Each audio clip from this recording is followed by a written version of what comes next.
पारमार्थिक लहानपण आहे, प्रापंचिक लहानपण आहे. मोठेपण आहे दोन पद्धतीचं आहे. पारमार्थिक मोठेपण आहे, प्रापंचिक मोठेपण आहे. जगदवंदने तुकोबरायांचं पारमार्थिक मोठेपण जर का पाहायचं ठरलं तर अणोरेणुया थोपडा तुका आकाशा एवढा. तुकोबराय किती मोठे सांगितलं तुका आकाशा एवढा, त्यापेक्षा मोठं काही नाही. एवढे तुकोबराय मोठे आहेत. आणि एवढे तुकोबराय मोठे असतानाही तुकोबरायांना विचारलं, तुकोबराय तुम्ही काय मागता? मुळात झालं काय तुम्हाला सांगू का? झालं असं की तुकोबरायांची नेमाची वारी पंढरीची. नेमाने तुकोबरायांनी पंढरपूरला जावं. तुकोबरायांची नाही गेल्या अनेक पिढ्यांची त्या ठिकाणी पंढरीची वारी. तुकोबराय वारीला गेले. वारीला गेल्याच्या नंतर तुकोबराय देवाच्या समोर उभा आहे. तुकोबराय देवाच्या समोर उभा राहिल्याच्या नंतर देव तुकोबरायांकडे पाहतात, तुकोबराय देवाकडे पाहतात. दोघं एकमेकांकडे पाहत असताना देवाने तुकोबरायांकडे पाहिल्याच्या नंतर बाण खाली राव घरात उद्या परत कोणी म्हणून की मला कुत्र दिलं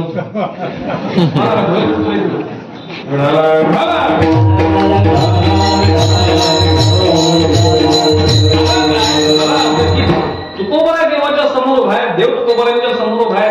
तुकोबराय देवाकडे डोळे घालून बघतायत. परंतु आज देव तुकोबरायांकडे डोळे घालून बघत नाही. तुकोबरायांनी देवाला विचारलं, देवा काय झालं?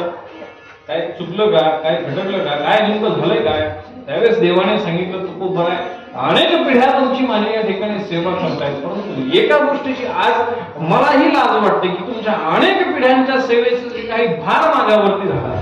कारण की एवढ्या पिढ्या झाल्या तुम्ही माझी सेवा करतात, आजपर्यंत चुकूनही कुणी माझ्याकडे काही मागितलं नाही.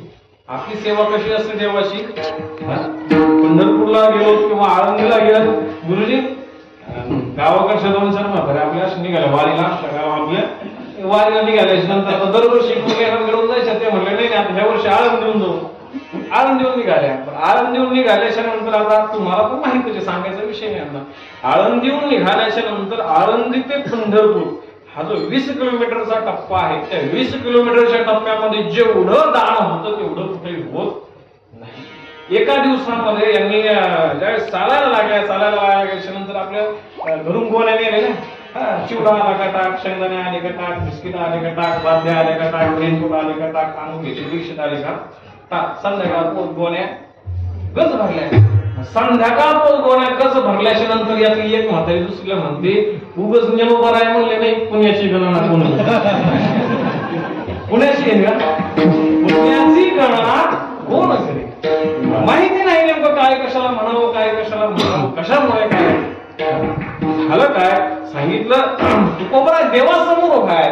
तुकोबरायांना देवाने तुकोबरायांना सांगावं, तुकोबराय तुमच्या एवढ्या पिढ्याचं एवढं ऋण माझ्यावरती झालंय की मी तुमच्या समोर डोळे घालून पाहू शकत नाही, एवढं तुमचं माझ्यावरती ऋण आहे. तुकोबरायांनी विचारलं, मग देवा करायचं काय? त्यावेळेस तुकोबरायांना देवाने सांगितलं, तुकोबराय एकच काम करायचंय, तुम्ही एवढ्या पिढ्यापासून तुम्ही माझ्याकडे काहीच मागितलं नाही. आज माझी एक इच्छा आहे की तुम्ही आज काही ना काही कसं का होईना माझी इच्छा आहे म्हणून काहीतरी मागा, काहीतरी मागा. म्हटल्याच्या नंतर देवाने सांगितलं, तुकोबरायांनी सांगितलं, देवा तू माझा गाथा वाचल्यासारखा वाटत नाही.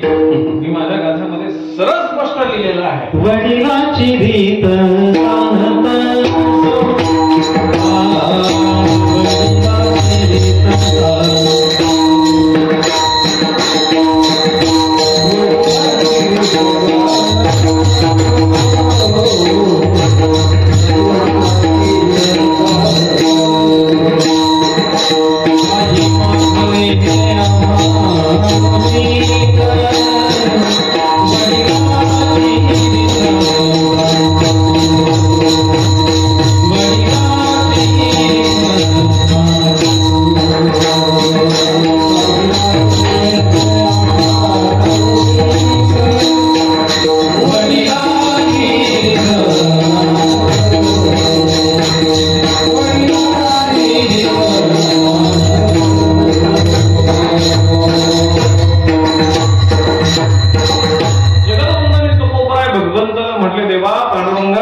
काही मागणे हे आम्हा अनुचित वडिलांची रीत जाणत असे. अनेक पिढ्यांच्या वडिलांनी तुझी सेवा केली, आजपर्यंत त्यांनी काही मागितलं नाही, तर मग मी कसं मागायचं?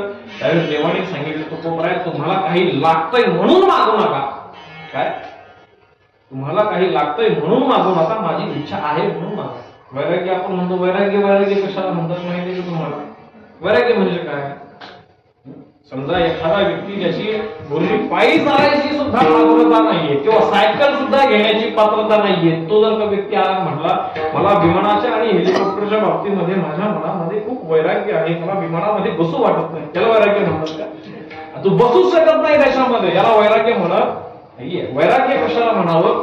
प्राप्त वस्तूविषयी आसक्ती नसणं त्याला वैराग्य म्हणावं. जी गोष्ट तुमच्याकडे आहे आणि ती गोष्ट असतानाही तुम्हाला ती नकोशी वाटावी, याला वैराग्य म्हणावं. जगत वैराग्याचे महान संत वामनभाऊ महाराज असं हिवाळ्याचे दिवस होते. वामनभाऊ महाराजांच्या बसले असताना त्यांना त्यावेळेस असंच एक जणांनी भाऊंना विचारलं, भाऊ वैराग्य कशाला म्हणावं? बरेच जण म्हणायचे वामनभाऊंच्या ठिकाणी वैराग्य आहे.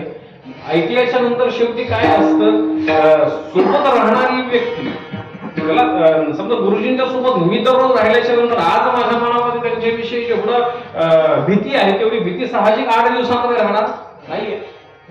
वामनभाऊंच्या सोबत राहणारे जे व्यक्ती होते त्यांनी सहज एकदा शेकता असं शेकोटी केलेली होती आणि शेकता वामनभाऊ महाराजांना विचारलं, भाऊ वैराग्य कशाला म्हणावं, वैराग्य कशाला म्हणावं हे विचारल्याच्या नंतर वामनभाऊ महाराजांनी त्या तो जो रखरखता निखारा होता तो निखारा हातामध्ये घेतला आणि सांगितलं याला वैराग्य म्हणावं.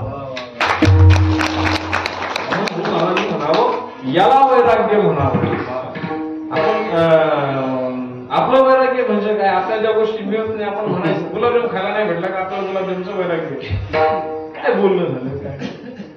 जगदवंदने तुकोबारायांना विचारलं, तुकोबारा तुम्हाला काहीतरी मागावं लागेल, काहीतरी मागावं लागेल म्हटल्यानंतर तुकोबारायांनी सांगितलं देवा मी मागणार नाही. शेवटी देवाने विनंती केल्याच्या नंतर तुकोबारायांनी सांगितलं देवा मी मागतोय, तुझी इच्छा आहे म्हणून मागतोय, काय देऊ? देवाने विचारल्याच्या नंतर तुकोबारायांनी सांगितलं देवा द्यायचंय ना एकच दे.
आणखी चांगलं झालं असतं. लहानपण कशाला मला आणखी सांगू का, मोठं असतानाही लहानाला सांभाळून घेणं हे खरं लहानपण आहे.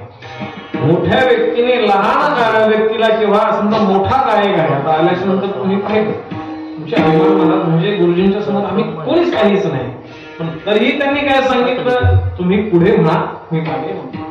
गुरुजींच्या ठिकाणी दुसरा असता तर आपटो घेतला असता. आमच्यात म्हणजे काही एवढं सोपं आहे असतं असं काही नसतं. म्हणतात ना दोन आवा दोन जावा दोन बुवा एकत्र आलाय सुंदर जमत. मी असं गेलो आपलं कड्याच्या पलीकडे ठिकाणी कीर्तनाला गेलो आणि आपल्या त्या कडा परिसरातले एक मोठे गायक आहे, नाव सांगणार नाही परंतु ते ताणे वगैरे मागण्यामध्ये खूप एक्सपर्ट आहे. मी आपल्या गावातले एकदम सोबत नेला गायला, तो आपल्या बिचारा गावाकडचा गाणारा गावाचा साधा घुसणी. आता त्याला बिचाराला कुठे एवढं क्लासिकल गाता येते, तिथं दुसरा गाणारा नव्हता म्हणून दोघांची जोड लावली. दोघांची जोड लावल्याशिवाय त्यांनी एवढं आपलं घेतलं आणि कळलं तेच नाव एवढं आपलं घेतलं बिचारा का सुद्धा माझी जायला सगळा घामाची घामा होऊन झाला. म्हटलं काही का असं तू म्हण नाही तर नको म्हणून नाही तर मागू उभं नाही.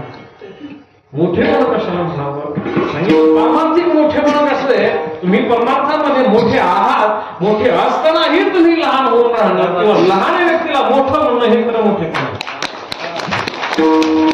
मी बाबा आहे, जेवढं माझं वय आहे तेवढं त्यांचा परमार्थातला अनुभव आहे.